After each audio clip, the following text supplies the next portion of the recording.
मुफ्ता इस्माइल साहब जो वजीर खजाना थे, तो उन्होंने ये कहा, एक पाबंदी लगा दी थी कि नॉन फाइलर जो है, जो टैक्स के रिटर्न्स फाइल नहीं करता, वो गाड़ी नहीं खरीद सकता। तो वो इन्होंने पाबंदी खत्म की है छोटी गाड़ियों पे। ये अच्छा काम नहीं है। हाँ, वो गलत था, वो कदम गलत था। कोई चीज तो आपने मानी नहीं, मैंने दूसरी भी ये जो आपने पूछा है बैंकिंग विड्रॉल्स पे फाइलर्स वाला, मेरा ख्याल है कि वो भी, उसकी भी ज़रूरत है। हम एक तरफ कहते हैं डॉक्यूमेंटेड इकोनॉमी, दूसरी तरफ हम उस पर टैक्स लगाते हैं, तो दैट इज़ रियली नॉट। मैं इसका ज़रा वजाहत कर लूँ, आपने बड़ा अच्छा नुक्ता रेज़ किया, ये 1300 सीसी गाड़ी वाला। इसमें ये एक एनॉमली थी। मसलन हमने जो पिछला बजट था मुफ्ता इस्माइल साहब वाला आपने जिक्र किया, उसके अंदर हमने ये तो इजाज़त दे दी कि जो नॉन फाइलर है वो 50 लाख तक प्रॉपर्टी खरीद सकता है, लेकिन गाड़ी नहीं खरीद सकता। यानी गाड़ी वो इसलिए हमने जो छोटी गाड़ी है जो 1300 सीसी तक की होती है उसको इजाज़त दी है, लेकिन उस पर भी हमने टैक्स बढ़ाया है नॉन फाइलर के लिए। लेकिन वो गाड़ी खरीद सकता है ताकि ऑटोमोटिव सेक्टर का, उनके वेंडर्स का भी पहिया चलता रहे।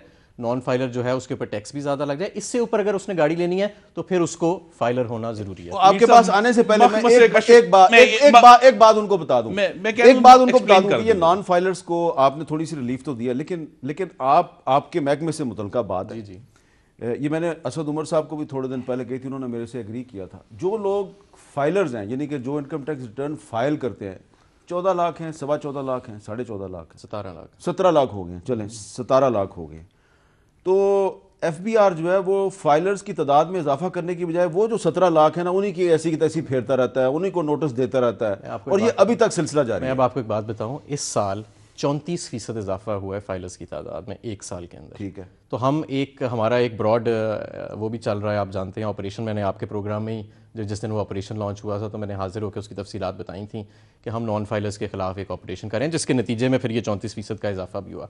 तो हम हर जगह डिसइंसेंटिवाइज तो कर ही जा रहे हैं। जैसे मैंने आपको कहा कि नॉन फाइलर्स अगर आज 1300 सीसी की गाड़ी खरीदते हैं तो उन पर कहीं ज़्यादा टैक्स है, दुगना तिगना टैक्स है फाइलर की बनिस्बत। तो ये वो चीज़ है, यानी आप मईशत, लेकिन जो फाइलर है, जी, फाइलर को FBR फैसिलिटेट करने की बजाय, शाबाश देने की बजाय उसको अनड्यू तंग क्यों करती है? आज का ये जो सारा है बजट, ये बेसिकली था ही सारा डायरेक्टेड कि हम जो फाइलर्स हैं, जो ऑलरेडी लोग टैक्स नेट में हैं, उनको फैसिलिटेट करें। और आप यकीन माने कि जब हमारा अगला बजट आएगा जून में, उसमें हम मजीद फाइलर्स के लिए फैसिलिटेशंस लेके आएंगे।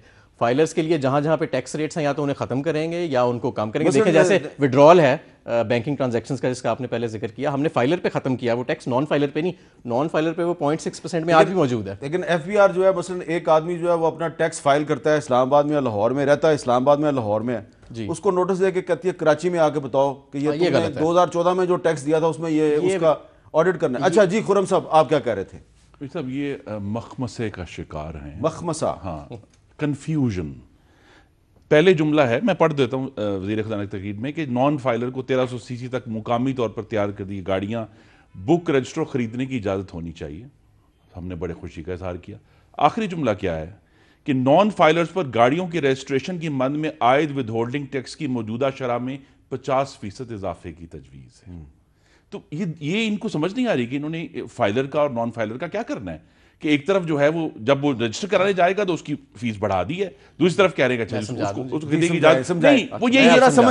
ये वही पॉलिसी मुस्लिम लीग नून की पॉलिसी समझा दें, ये एक्सप्लेन कर दें कि हम जो है वो नॉन फाइलर्स को एनकरेज करना चाहते हैं, उनके ऊपर फीसें बढ़ाना क्या किया था। बात ये है अगर आपको फीसें बढ़ानी है तो फिर उनको इजाजत देने की क्या जरूरत है। मैं जरा आपको इनकी तारीख बता दूं कि इनका ये जो सुनहरा लॉ था, इन्होंने क्या किया, इन्होंने तमाम गाड़ियों के ऊपर बैन लगा दिया, जिसमें ट्रैक्टर पे भी बैन लग गया, मोटरसाइकिल पे भी बैन लग गया, तमाम चीजों पे इनके कानून में बैन लग गया। ये हमने आके फिर एग्जेम्पशंस इंट्रोड्यूस की, क्योंकि देखे ना आप एक मोटरसाइकिल वाले को, रक्शे वाले को, ट्रैक्टर वाले को क्या आप कह रहे हैं, उसकी तो इतनी आमदनी नहीं कि उसको लायबिलिटी उठाया उसका। अच्छा, अब वही बात है जो भी आपने भी रेज की थी कि हम मईशत का पहिया भी नहीं रोकना चाहते कि जो ऑटोमोटिव सेक्टर है और जो तमाम इतने सारे उसके साथ वेंडिंग इंडस्ट्री मौजूद है वो भी बंद हो जाए, लेकिन हम at the same time non filer को इंसेंटिवाइज करना चाहते हैं कि वो फाइलर बने। इसलिए हमने उस पर टैक्स की शरह तो ज़्यादा रखी है, लेकिन उसको गाड़ी खरीदने की इजाज़त दी है अगर वो टैक्स ज़्यादा देता है, यानी इंसेंटिव भी मौजूद है उसके पास, और दूसरी तरफ जो ऑटोमोटिव सेक्टर के लिए जो छोटी गाड़ियां हैं वो उसको खरीदने की इजाज़त भी है ताकि उनका भी पहिया चलता रहे।